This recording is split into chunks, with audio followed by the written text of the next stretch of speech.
Hello, homies. Hello, friends. Hello, everybody. Welcome to another episode, another week of Easily Entertained. I'm your host, your pop culture sherpa, Maddy McClain. It's so good, as always, to be sitting down here with you. I did not do this too long ago, given the kind of random little Friday epi that we left. I hope you guys enjoyed that. And I'm back to feeling, normal.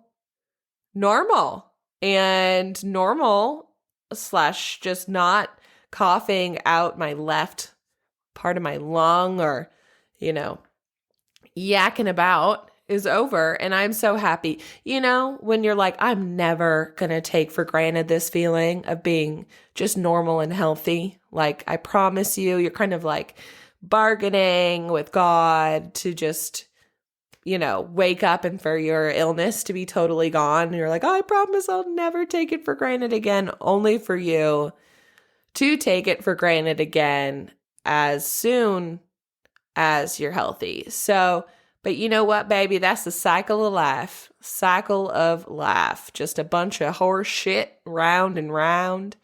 Anyways, I promise I'm fine. I promise I'm doing great, really. But it's that weird time of the year. It's that 2-weeker, I guess, in between Thanksgiving and Christmas or whatever holiday you celebrate. Just basically where we sit around and kind of just wait for it to be time for us to just totally slack off at work and, be on our merry, holly jolly ways.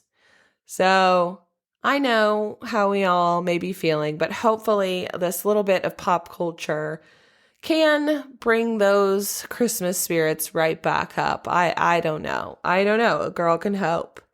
Today, we will be largely talking about the reality reckoning. This is the name of a quasi movement led by none other than past Real Housewives of New York, Bethenny Frankel.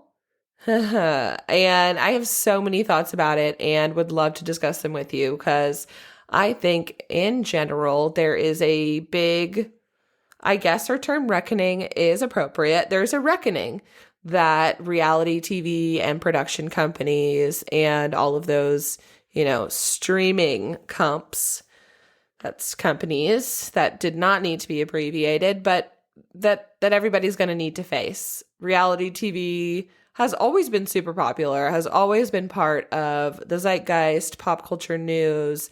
It's always, not always, but you know what I mean. It's been around and it's a huge part of why I created this podcast. And I think that there is so much to always talk about when it comes to reality TV and just how realistic it really is. But it is also tells us a lot about our own psyche and the psychology behind why we're so entertained by reality TV.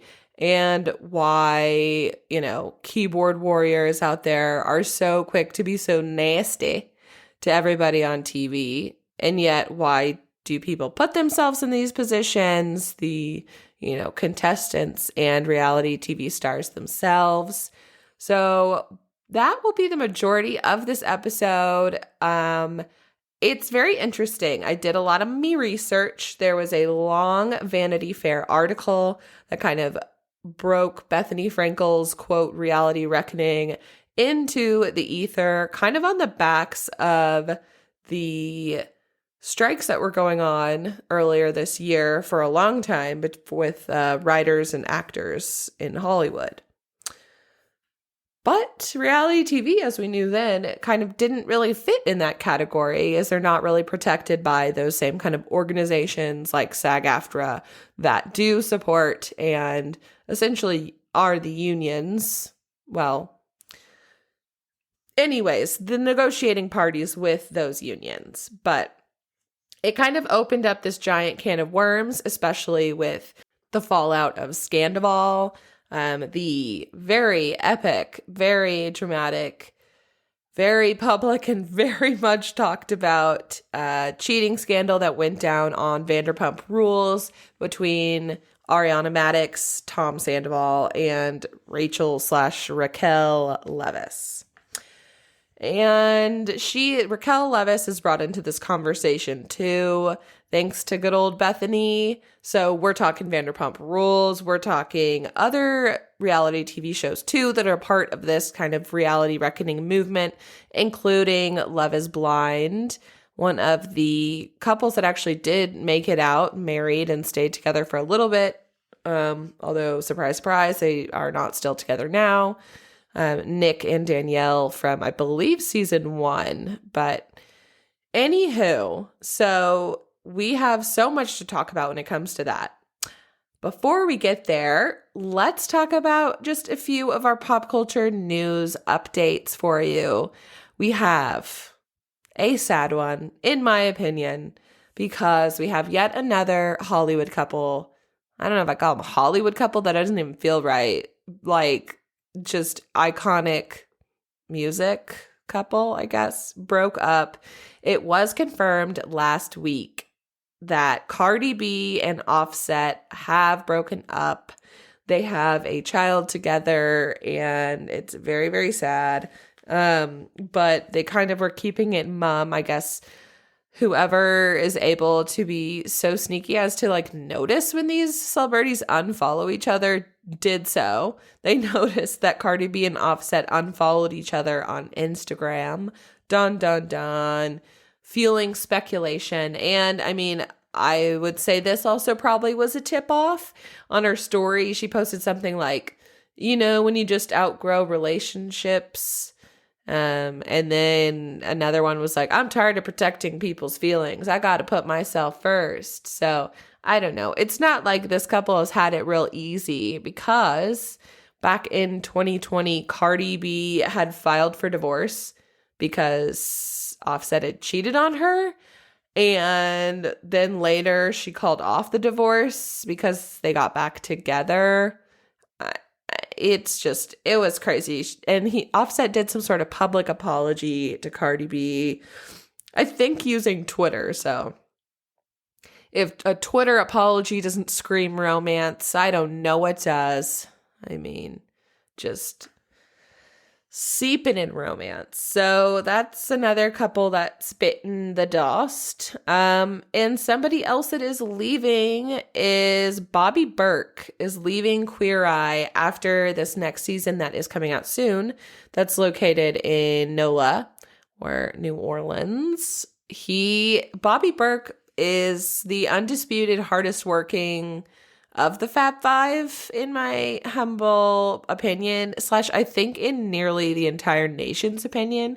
It's crazy. So in the show Queer Eye, which is a reboot of the original, you have 5 delightfully queer guys who basically help glow up people's entire lives from different aspects, including they have Tan, who does like the styling and fashion, Tan France. Then you've got kind of hair, grooming, aesthetics, hygiene, whatever you want to call that, which is our person, JVN. And then we have the emotional, I suppose, glow up, who's just like like a therapist, really, Karamo, who now has his own talk show, which makes total sense. And oh my gosh, then we have Anthony, who is the food and cooking guy, although everyone's kind of joke is he essentially comes back with like a melon with prosciutto, and it's like the most easy dish ever. So then, of course, you've got Bobby, and he's out here doing Extreme Homemaker 2005, out here just working his ass off. You hardly see him really in the show because he's working so hard. The way that these people's either, homes or bedrooms or whatever it is that they choose to redo comes back looking like a different place. And there hasn't always been peace, I guess, among the Fab Five. I believe it was, who was Anthony got married and like didn't invite Karamo and a few others. There's been whispers of them all not being close besties. But I mean, they all got together and were put together for the show Queer Eye. So it's not that shocking that they wouldn't all love each other to bits and pieces. You know what I mean? But that's sad. So Queer Eye and production and other castmates, nobody has confirmed or denied or really said anything as if there's somebody to replace Bobby. Who knows? Maybe their expenses are getting slashed, because that probably took up most of the money, but that's a complete guess there. Although it is confirmed that there are 2 more seasons to follow the upcoming New Orleans season. So, and that is season 9 is the most upcoming one. So it's been around for a while now, which I love. It's such a good, like, feel-good show. You know, if you watch, like, a creepy or for me, true crime, like, docuseries or some shit, you just need something to like, sandwich that, you know? Especially before going to bed. So sometimes it's New Girl. New Girl's a good one for that, but same with Schitt's Creek. You know, one of those rewatchable, put it in the background, don't think about things.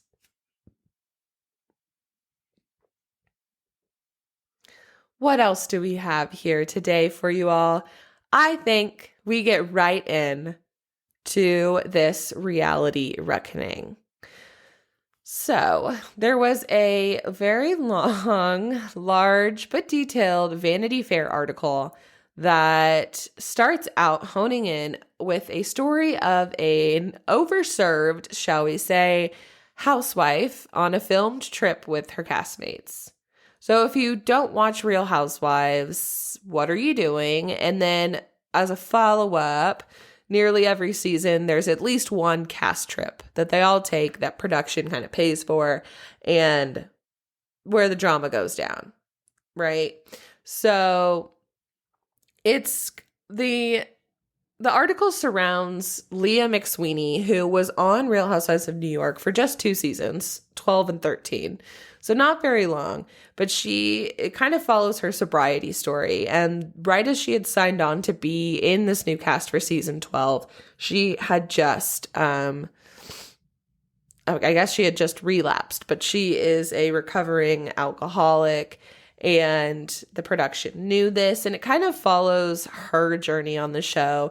And they reveal a lot of the kind of the behind the scenes production secrets that we all know exist, but like they've kind of just confirmed some things. Like, for instance, they'll hold up cards, the production in the background, or put it on their phone in big letters so they can see it, like, bring up Sonya's drinking, referring to Sonya Morgan, to another castmate. You know, they have these hot sheets or whatever that after filming, the production assistants or whoever will write down kind of the major beats or the major what are plot lines that are going down and what's something that we can kind of turn into a narrative, make it bigger, whatever. At the end of the day, let's all remember that these companies are businesses that need to make money, and we're signing on to watch these Real Housewives, reality stars from, you know, which the first one was actually Real World on MTV. Go figure. So we open on this scenario of Leah McSweeney, who is really fighting to stay sober, and she had already kind of relapsed, but before she went on the show, and you kind of just watch her spiral, and she's like wild drunk. She became known as Hurricane Leah for like throwing a tiki torch, like butt naked at somebody's party. Yeah. See, this is why I watch this shit. This is why we all watch this shit. That's crazy. That's crazy. But, so we're following her story alongside kind of Bethenny Frankel, who she's leading this pack, right? To essentially unionize, to make conditions better for reality stars on these sets. And before I dive into it, just know that Bethenny Frankel, there was no Bethenny Frankel before Bravo came along. She was on, I think, 10 or 12 seasons. She was also a co-producer. She started a business called Skinny Girl, which is the Skinny Girl cocktails, that she ends up selling off for $100 million. This is, she got her start back in 2005 with The Real Housewives.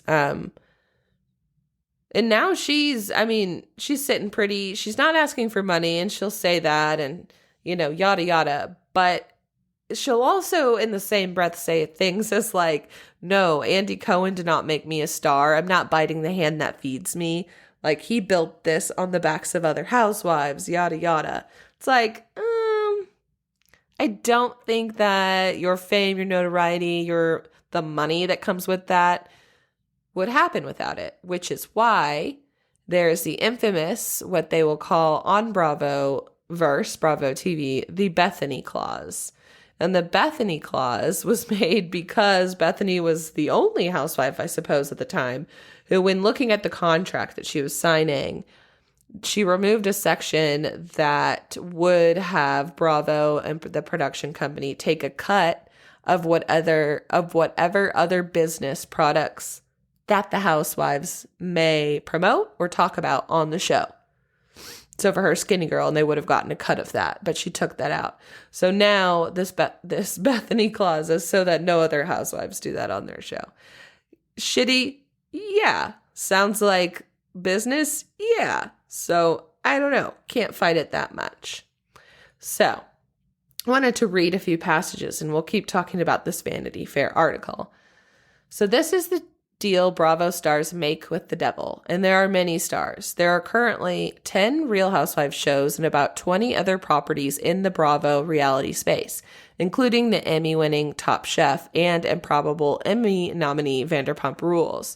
The biggest series have 11 million viewers each. Network exec turned master of ceremonies Andy Cohen hosts Watch What Happens Live, a nightly talk show in which non-Bravo celebrities and cast play games as Cohen pulls the at-home audience with questions like, which Real Housewife of New Jersey has the better bad nose job?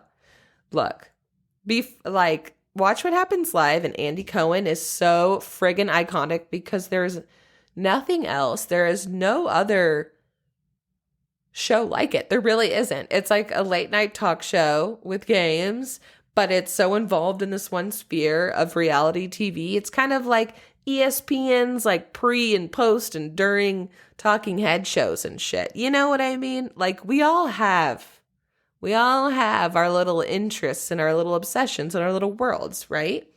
And I think Andy Cohen is one of the smartest businessmen out there to have masterfully put this all together. And you have all of the Watch What Happens Live is kind of like where all of the crossovers happen. And now, of course, there's lots of crossover Bravo TV shows that stand up on their own. But I mean, let's just give it to the man. So as you can tell already, I'm just annoyed that somebody who's completely been brought up because of Bravo and Andy Cohen is now kind of slapping him, right? Okay, so back to the article. They talk about the production team sending out the beats of each scene, topics they've written and want addressed. And one of the large talking points of this is, on the backs of what we talked about earlier, Leah McSweeney's sobriety story and alcohol kind of being a quote, a character of its own, right? From all reality TV shows, from Real World to Bachelor to Bravo, you have, if you are making a reality TV show and you want drama because that's what attracts viewers, then you're probably going to leave alcohol on the table. But I can definitely agree that there are lines, right? There are boundaries that should be drawn. Leah McSweeney also says and mentions, at bars, they're able to cut people off. They can stop serving somebody if they seem too drunk. So in the same way, I totally agree with that. Production should step in and maybe at least, as she's saying, get them some water. If they're slurring their speech and they can't even walk, probably don't be recording them. I don't know. The thing is, all of these companies know this shit, and then the risks are in the contracts themselves, and they're definitely made aware of what they're being paid to do, right? Conditions and lines and boundaries can always and definitely, and I support being improved for reality stars. But it's this kind of rallying call against Bravo and Andy Cohen and just reality TV in general, which is like, I guess I understand. I've always come from the thought of when celebrities and actors and actresses and what have you, no matter how they're made famous, are now in this fame scenario, and they publicly complain about the drawbacks of being famous.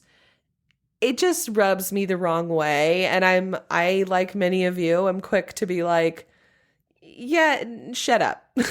Like, just cry into your silk pillow and your wads of cash, right? Like, they'll take your tears, not us. I do have a heart though too, and we as the public don't have the right to demand anything from these people, right? We're watching the show, like they don't owe us anything. They technically owe the production companies and the people behind these shows, producers and directors or whatever, showrunners, because they signed a contract, on the other hand. I don't know. It got so bad that Leah McSweeney she ended up checking herself into a mental health institution after her first season on the show. She had relapsed and was a mess, but then fans loved her so much for it because it was wild, and they called her Hurricane Leah. She still, even after all of that, comes back as sober for another season, and then her grandmother tragically passes, and she claims that, production encouraged her to stay filming, and she missed the passing of her grandmother. But even so, after all of that, and that's terrible and horrible, she leaves the show. They don't invite her back on, but they invite Leah McSweeney to some basically kind of a revamp. It's called Ultimate Girls Trip, where they have like a lot of the all-stars from different Real Housewives shows go on a trip, and they paid her, I think it was $250,000 for 1 week of filming, which is, I personally would take it. And so she did too, even though she's going through all of these, she's explaining this kind of bumpy road that she's already had filming with them. And she keeps going back and back and back. And, eventually after that, it's kind of forms, the last straw basically. And Leah McSweeney stopped filming with them. And now, after all of that, reading from the article again, on March 10th, 2023, McSweeney and her attorneys at Edelman Matz filed an employment discrimination complaint with the Equal Employment Opportunity Commission against Bravo, Shed Media, the production company, and its parent company, Warner Bros. Discovery, and Cohen, Shannon, Paparazzo, and Ward, those are all producers, citing a violation of the Americans with Disabilities Act. On May, later, an attorney representing all of those respondents denied the claims, and response stated that McSweeney's disabilities were allowed for, as they had offered, and this disability is her addiction, is her alcohol abuse, substance abuse, which is technically part of the ADA, which I did not know until this either. But apparently production had offered her plenty of services and mental health support at no cost during and after and all of this. Who's to say what really happened? But they've denied all of this, and they actually kind of flip it on her and say, and only internally expressed frustration with the fact that she was knowingly misrepresenting what had transpired. Yeah. So I think that one's a little bit harder. There's no way. I guess castmates kept bringing up things about her drinking and wanting to get her drinking, and that's fucked up on its own. Like, just let the girl be. But that's not really, I don't think, grounds for any sort of legal ramifications, you know? Like, we all are adults here, so we can make the decision or not. And she kept going back. So nothing's really going to happen there, but Leah does, in fact, support this, almost creating a union for reality stars. And the article goes on to really just paint the picture of what other kind of toxic work environment that does exist. Namely, they're really focusing in on Bravo because Bethenny Frankel, that's her experience with it, but including things like racism. One of the more notorious housewives, also from New York, is Ramona Singer, who has always been problematic. Just the things she says, she's just like not all there, you know, not all there upstairs. Not to absolve her of all the crazy shit she's said, but this article also expands on that. She allegedly had told a Black woman staffer, quote, "There's so many of you guys here now. Please don't change your hair, as I'm not going to be able to remember anybody's names." Ugh, that is a shit thing to say. That's horrible. Singer says this was the kind of thing she commonly did. She said, "Oh no, it's just," quote, "strictly a commentary on my inability to remember names. As an example, just last week, I saw a photo with me and Travis Kelce from 2016 on Watch What Happens Live, and I thought he was Jax Taylor." This is her actual response that she emailed back to Vanity Fair when talking about this. So that really puts it into perspective here of the kind of person we're talking about. And she had allegedly also used the N-word in a conversation, not calling somebody that, but that's just as bad, about another separate slur. She was comparing some other slur, and she says this to a Black producer of the show. And that producer, of course, you know, after the fact, let people know what was going on and the obvious uncomfortability. And when this had come out, people had known that she was already hired for another season of an Ultimate Girls Trip and had come on Watch What Happens Live, actually relatively recently, like sitting on Cohen's lap. So it was a bad look. Eventually, they did essentially fire her, and she did not go to BravoCon, which is, as you may guess, like a 3-day convention for all Bravo fans. They have pretty much all the Bravo celebrities there from all of the mini TV shows. And she was uninvited to that and did not come. So they made some moves. And after this kind of dusted up a bit of drama, they're adding in additional mental health support and mental health opportunities for castmates and these stars to take advantage of.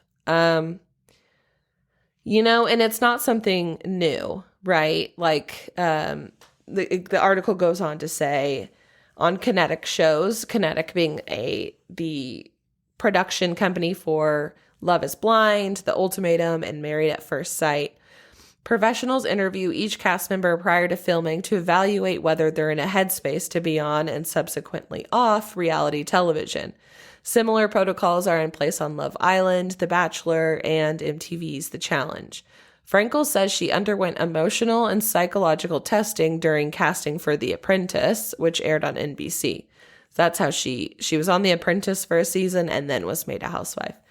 A source with knowledge of the casting process clarified that while psych evals take place for competition series like Top Chef and Project Runway, unstructured, unscripted series like The Real Housewives only require partners to have already cast talent speak with a psychologist in a meeting NBCU calls, quote, intro to psych.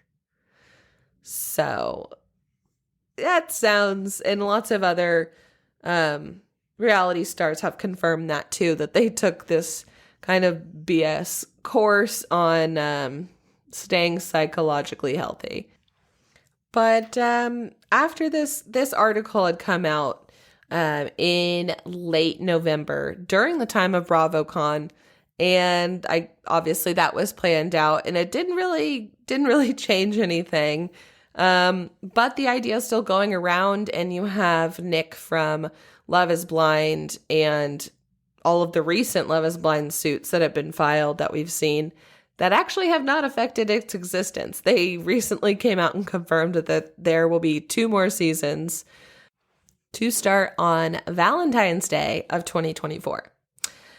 So there is this reckoning with the kind of backbone of this argument really being that reality stars should have the ability to unionize, but if anything, there needs to be more attention paid to the conditions, because at the end of the day, it is a workplace, just like any other. They're getting paid to do this. Some not so much, and some are getting super exploited and taken advantage of. But at the very least, I think that yes, there should be more, at the very least, like third-party companies that keep an eye on these sets. You know, how long have they been filming for? How much, like in the case of Love is Blind, are they getting enough food and water and not just fed alcohol, which they've of course denied, and things like that. But at the end of the day, there's always going to be people that want to be on reality TV, and there's always going to be people that want to watch it. And I do think there could be some more, just safety, but also everybody's an adult at the end of the day, and we all have an ability to make our own decisions and choices. And I think the fact that Bethenny is leading this charge is funny. Also because she still has a podcast called Rewives that's totally based on interviewing and talking with other housewives about Bravo shows while this is happening, right? Like it doesn't really work here. And I suppose we could call that something like Stockholm syndrome if we're going real dramatic. Like she's still with the person and like she just can't get away from this reality life, even though she's filing, like she's kind of publicly combating them. But nah, for me, I'm just going to say that makes no sense. She's very much a outspoken and will tell you what she thinks kind of personality, so much so that she got herself in like a public feud with Dave Portnoy from Barstool Sports. How that came about. So, the frat bro-y Barstool Sports, like I'm still a fan. Like I like Chicks in the Office, BFFs can be entertaining. Like I'm a fan. But yeah, there's no denying it's definitely a bro culture-y shindiggery going on over there. But there was some rumor that went out recently that Dave Portnoy, who had recently broken up with his girlfriend, had hooked up with Rachael Leviss from Vanderpump. But in reality, I suppose they'd happened to be in the same city at the same time, and it was just fake news. And when Dave was addressing this on his podcast, he called Rachael Leviss a trash bag. I mean, that's just him too, like very northeastern frat boy, says what he thinks, but hilariously, in my opinion. And Bethenny is like, thinks that Dave has no business calling her a trash bag, and it's basically like, take that back, what your teacher would do. And yeah, let's not call people trash bags, but come on, we can't all I don't know. At this point, everybody wants to just sit around and kumbaya. And I mean, I'm here for kumbayas. I love peace. I love kumbayas. Love it. But I also want to sit back and watch some grown people yell at each other on my TV. You know what I'm saying? So I looked into this for us. Why do we love to hate it? Like reality TV is also something that you kind of it's a dirty little habit. And according to Psychology Today, there are quite a few different reasons behind this, right? So why do we love it so much? And why is there this kind of, we feel the entitlement, right, to speak on these people in really harsh ways. And one of them is just kind of the sociological history of how we all existed, right? So when we're back in the day and we This is pre DoorDash, pre Netflix. We're scratching our armpits and we're banging bones around. I don't know where that came from, but you get what I'm saying, right? Flintstones, kind of. Back in the day, of course, much of the dependence on us making it relied on our ability to get along with and to exist within social groups. You needed a social group, and you needed people to like you in that social group to protect you too, right? We depend on the safety and the support in order to survive. The men, they go out, they hunt down that dinosaur for us to eat. I'm obviously kidding, but yeah, and anyone who violates those codes, they were punished. And if somebody, didn't get along with people, well, then they would receive public backlash. And that was kind of back then of a little bit of a shaming, right? So that people learn the code of conduct. If you're not disciplined and people don't see somebody be disciplined, then they realize that they can do that and it must be okay. So back then, that's how we survived. And we still have that part of us deep in our psyches, right? We're almost kind of playing that out on the reality TV contestants and stars themselves, right? We see the villain on The Bachelor have no regard for anybody else's time and then kind of be an asshole. And we see that and we're like, hey, that violates our code of conduct. F you, da-da-da-da, you're the worst. And we're almost admonishing them for our codes of conduct and seeing them as if they're in our little groups of survival that we depend on. But the problem is that we're no longer in those small, tiny Roger Flintstone? Is that one of the Flintstones? We no longer need that, right? We no longer need to reprimand each other in that way. But in the way that we feel as if we know these people that we see on TV, we have these kind of parasocial relationships with influencers, or, it can be taken in different contexts, right? That it makes us feel entitled to participate in regulating their behavior according to psychology today. But, we aren't actually entitled to this. And there's obviously the argument of the heavy editing that is done in these shows to create the narratives. But another one is, or kind of a concept, is called the fundamental misattribution error, which sounds, like most scientific things, sounds a lot scarier than what it really is. But it is a concept that, quote, states that we view other people's behaviors as an indication of their character. But when considering our own behaviors, we factor in the context and situational factors.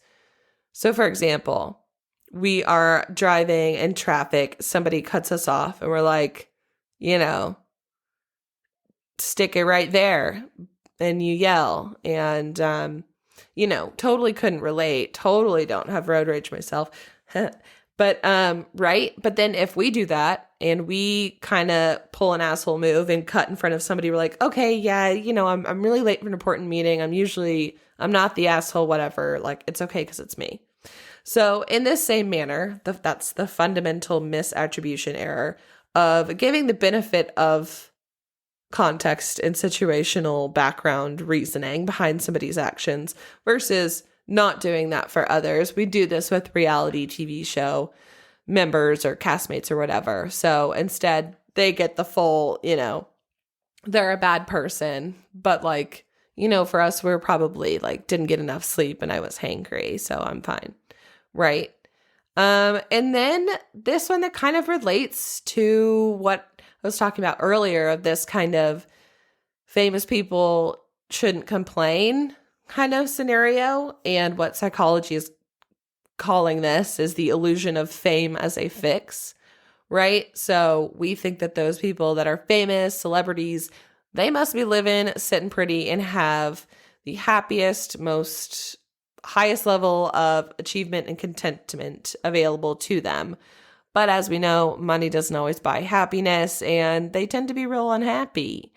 So it's kind of like when we see that happening to them and they talk about their struggles, it is human nature to feel as though they have no reason to be complaining and, that they must have it easy and don't suffer any issues or whatever, have any problems with it. But in reality, that's obviously false. But that's kind of some psychological reasoning behind why the behavior that we all take with as viewers of reality TV shows. And obviously, I can't go an episode without using the word schadenfreude.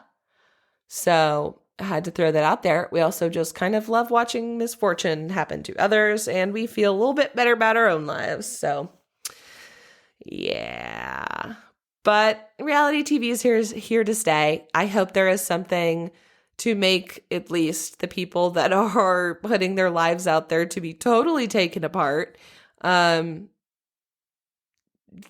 their lives a bit easier, right? And that they get paid residuals and shit. I mean, look at Ariana Madix. Ariana Madix, after being cheated on now, was on Dancing with the Stars, basically won, had all these ad and sponsorship deals, including Uber, and now she's going on to Broadway to act on Chicago. So she's living her best life. I mean, even Tom Sandoval went off and went on a show called Special Forces, and apparently did not redeem himself whatsoever. So, but we all knew that. He's a little worm with a mustache. I know this was a very reality TV heavy episode, but let me know what you thought. I hope that you got something out of this and enjoyed this. And I'm always open to feedback. Please, please, please. And I had so much fun. And there are only 2 more episodes of 2023 to come. That's crazy. I swear every single year, it's like when it gets dark outside earlier, I'm like, whoa, what the hell? This hasn't happened before, even though it happens every year. So happy holidays. What a good time of the year. Get ready for the next few episodes. And there is so much more in store coming up for you in 2024 with this podcast. I'm excited. We're stepping it up, baby. We're stepping it up, Buttercup. And I appreciate you listening. And I hope you share with a friend, share with the fam, and give me a follow on Instagram at easilyentertainedpod. And I'll talk to you next time. Goodbye, homies. Goodbye.